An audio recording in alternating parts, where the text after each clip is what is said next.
kita masih harus berjuang keras untuk bisa yang terbaik di Asia Tenggara, terutama menghadapi rival-rival sengit seperti Vietnam dan Thailand.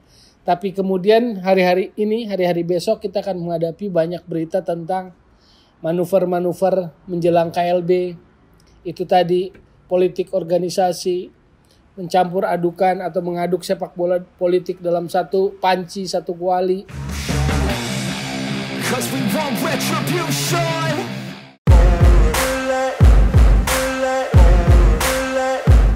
Oke, balik lagi di Gojek Bung Toel. Sebetulnya saya nggak tahu mau ngomong apa, karena Indonesia kalah di leg kedua oleh Vietnam 0-2 di Hanoi. Jadi Indonesia gagal ke final. Sebetulnya agak sulit nih mau ngomong apa. Di leg pertama harapan saya muncul karena penampilan Indonesia jauh lebih baik sepanjang turnamen AFF ini, dan di leg pertama menunjukkan itu. Dengan pendekatan, dengan strategi yang menurut saya sih sangat tepat. Head to head, 3-4-3 lawan Vietnam. Tapi ketika memulai leg kedua di Hanoi, saya dengar kabar bahwa Rahmat Irianto nggak main. Jadi situasinya saya menunggu apa pilihan dari Sinteyong untuk starting line up menghadapi Vietnam di leg kedua di Hanoi kemarin. Ternyata bukan Syahrian Abimanyu yang diplot menggantikan katakanlah Rahmat Irianto, tetapi Sinteyong lebih memilih opsi lebih menyerang, yaitu memainkan Sadi Ramdhani sejak awal, sehingga kemudian opsi pemain menyerangnya menjadi lebih banyak dibandingkan waktu leg pertama. Di leg kedua ini opsi menyerangnya ada Dendi Sulistiawan, ada Yaakob Sayuri, ada Marcelo Ferdinand, dan Sadi Ramdhani. Dan Mark sendirian di kedalaman, jaga kedalaman atau jadi screener lini pertahanan. Dan situasi makin sulit karena ada gol cepat di babak pertama, begitu juga gol cepat di babak kedua yang membuat Vietnam makin unggul secara mentalitas dan kita makin kesulitan.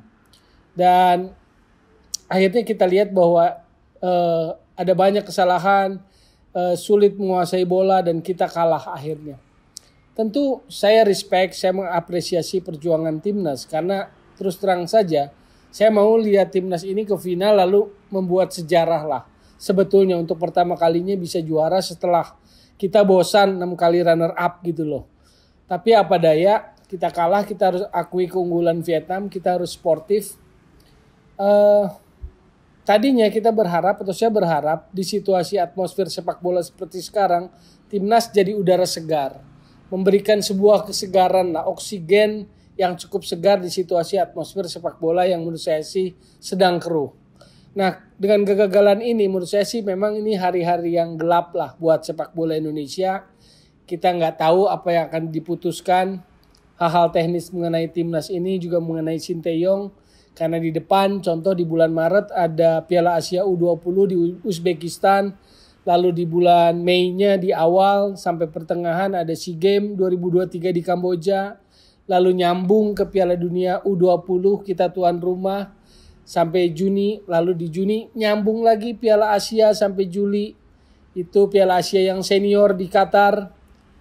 Para pemain yang tampil di AFF ini harus siap lagi seharusnya di Piala Asia Qatar nanti. Jadi saya nggak tahu mau ngomong apa dengan kegagalan ini, karena sangat menyesakan, sangat memukul. Dan situasinya itu, situasi yang saya bilang kita butuh udara segar dari timnas, kita butuh kesegaran, oksigen baru, tapi gagal. Apa boleh buat, dan kita pastikan kenapa saya katakan begitu, karena atmosfer sepak bola belakangan ini keruh. Ini akan hari-hari ke depan ini akan bicara soal politik organisasi, soal KLB, soal manuver-manuver voter, entah itu juga manuver-manuver calon-calon ketua umum. Ada yang mengklaim sudah dapat restu istana, ada yang mengklaim apapun lah. Ini banyak klaim-klaim kalau kayak begini. Klaim dukungan sudah mayoritas dan sebagainya. Bahkan yang paling penting itu kan yang sering dijual, klaim dapat restu dukungan dari istana. Nah, itulah yang saya bilang atmosfer yang nggak sehat, atmosfer yang negatif buat sepak bola kita gitu loh. Sementara timnas kita kembali belum bisa melewati Vietnam dan juga Thailand gitu loh. Setidaknya memang tidak terlalu jauh amat, ada strip yang terus didekati, tetapi saya lihat bahwa kita masih harus berjuang keras untuk bisa yang terbaik di Asia Tenggara, terutama menghadapi rival-rival sengit seperti Vietnam dan Thailand. Tapi kemudian hari-hari besok kita akan menghadapi banyak berita tentang manuver-manuver menjelang KLB. Itu tadi politik organisasi, mencampur adukan atau mengaduk sepak bola politik dalam satu panci, satu kuali.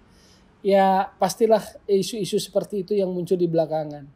Makanya kemarin sebetulnya saya ingin mendorong sebuah harapan karena saya ingin timnas berhasil dan memberikan sebuah kesegaran baru. Tapi sekarang dengan kalah 0-2 sulit kita bicara apapun. Saya juga nggak mau terlalu masuk ke area teknis, mencatat anu-anu dan sebagainya. Kita sama-sama sudah saksikan semua pertandingannya. Kita sama-sama tahu juga kualitas para pemain kita. Dan menurut saya sih memang kita masih butuh untuk bekerja lebih keras lah. Untuk bisa yang terbaik di level Asia Tenggara. Terutama bisa melewati Thailand, melewati Vietnam. Kita butuh kerja keras. Cuma belakangan konsentrasinya memang akan tersedot pada situasi politik organisasi menjelang KLB. Tentang restu politik istana. Tentang klaim-klaim dukungan yang sudah didapatkan dari para voter. Jadi buat saya nggak terlalu menarik isu-isu seperti itu. Itu yang saya bilang atmosfer yang kurang menyehatkan, negatif dalam sepak bola kita. Itu saja dulu review dari kegagalan timnas menuju final Piala AFF 2022 dan songsong hari-hari besok. Semoga tidak terlalu keruh, tidak terlalu negatif. Semoga ada wise dari para petinggi elit sepak bola kita sehingga bisa melihat kegagalan ini sebagai sebuah ya syukur-syukur kalau bisa belajar ya, walaupun ya saya agak skeptis melihatnya. Tapi semoga saja selalu ada harapan dan perbaikan yang lebih baik di masa depan untuk sepak bola Indonesia. Sekali lagi, jadi solusi bukan polisi sepak bola dan tetap di Gocek Bung Towel.